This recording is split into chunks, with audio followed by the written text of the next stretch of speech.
It all started 3 years ago. The state fair had rolled around and my dad entered our livestock in their show every year. This time he was particularly proud of a certain chicken he'd raised from an egg. He was large and pure white, with perfectly aligned feathers. He was convinced he would get top prize. We all were, and we were right. He won, made it into the local and statewide newspapers. After that, my dad became obsessed with him. All of a sudden, he was traveling cross country to bring him to shows. Yet he wouldn't even drive to my football games. Every time I see him, it seems like he's hanging out with that stupid chicken. So I turned to the gang life. That sounds hard, Johnny. I'm very sorry. Alright, everyone, does anyone else have any other experience that they would like to talk about? As y'all know, my brother was a gang member too, and it's my obligation to follow in his footsteps, but he ain't want a wuss of a brother. That's actually a very common experience, Vince. Young people like yourself are often coerced into joining into gangs by older relatives. Additionally, there is a prospect of family dynamic that preys on people who don't have that kind of home environment. Well, I would go into more detail about this, but it looks like our time is about up, so I will see you guys next week.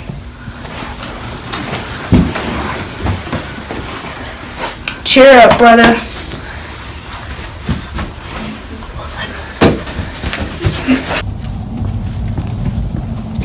Hi, Johnny. Johnny, what a beautiful day we're having. Would you just look at that sky? Looks like a sky. Wow, it's so beautiful. Hey, have you guys seen Dad? He's inside watching TV. I told you we should have made him mow more lawns when he was younger. He has a darn farm to run, and he chooses to be lazy. Sweetie, you don't look too good. Are you coming down with something? No, just a rough day. Was it school, sweetie? It's all that gangster crap, Betsy. John. Anyway, your dad's inside. Take it easy, okay? Alright, thanks.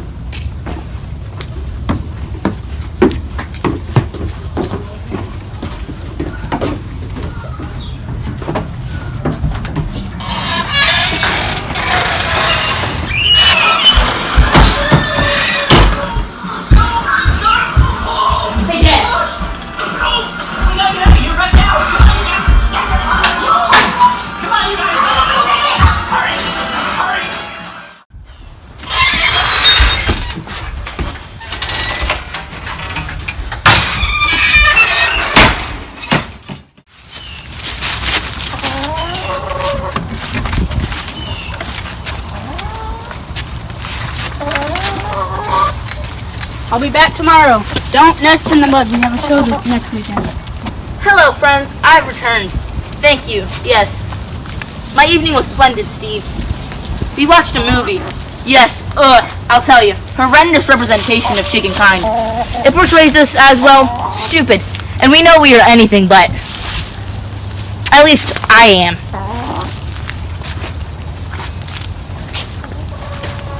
Oh, hello, goat. I didn't see you there. I'm glad your species wasn't featured. I see you've been getting the same special treatment for years, Mustard. Special treatment? Deserved treatment, I think. Have you won any ribbons? You know the answer to that. You know I'm just jesting, old goat. Don't be such a priss. Well, time to roost. Oh, hey, Mustard. Tell that Robert to stop crowing at 4 a.m. He wakes up the whole farm, for goodness sake.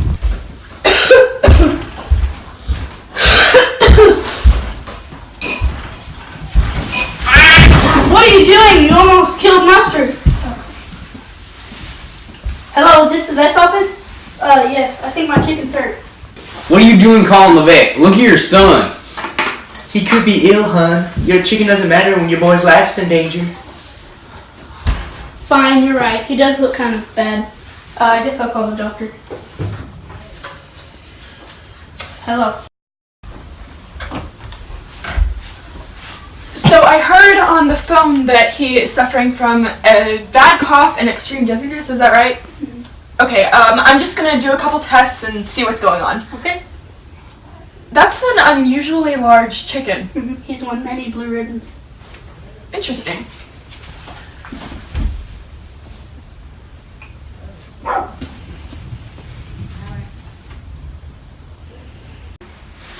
I'm afraid I have some very bad news about your son and the chicken. Your son has contracted a rare genetic disorder called Golgothema. It only has one cure.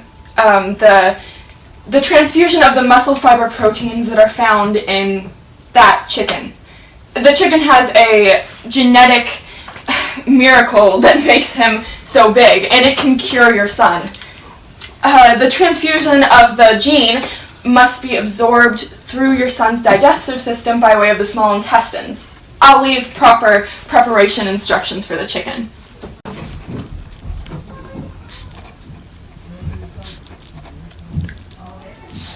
What does all this mean?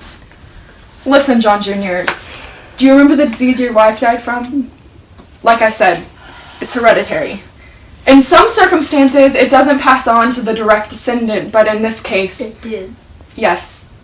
Before we didn't know there was a cure, but now we know it's linked to this gene. For your son to live, the chicken must die. I saw some people walking up to the house a while ago. What was going on? The son is sick with some rare disease. I don't know. I don't understand human very well. Was he Golgothema? Yes, that's it. How did you know? That's the disease the farmer's wife passed away from. That's awfully sad. Well, they said there was a cure. What is it? Something about chicken soup. But I don't know how a disease can be cured by regular chicken. Hey, it's you! What? No! It has to be. It's the only thing that makes sense. Haven't you ever wondered why you're so gosh darn big? Well, yes, that's not a bad thing. Exactly. You're the cure. You're special. Exactly. Too special to die. The farmer's son is young. Don't you think it's too early for him to go? Did it ever occur to you that you might have a purpose in life other than winning ribbons? You have the power to save a life. Well, when you put it that way... You love the farmer, right? Of course. And the farmer loves you, but he also loves his son.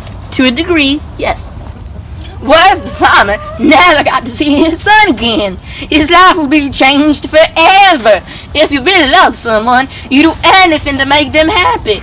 It's a sacrifice, but don't you want to see them together again? Well, I wouldn't wish any grief on the person who raised me. And I guess his son deserves life as well. There will be no greater love than your sacrifice, Mustard. How'd you get out of your pen?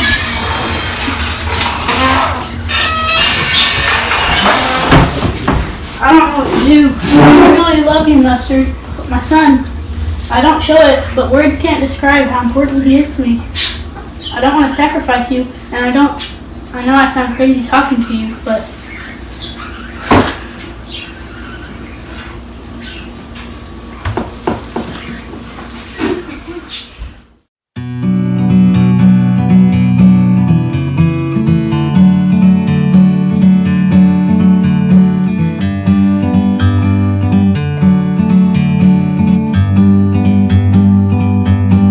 bird on a tree, I'm just sitting here. I got time. It's clear to see. Dad, did you really sacrifice Mustard for me? He was worth your life. But he did so much for you, and I'm just a screw up, and you know it. Nothing is more valuable to me than you, whatever mistakes you make. You and me, we meant to be in the great outdoors, forever free.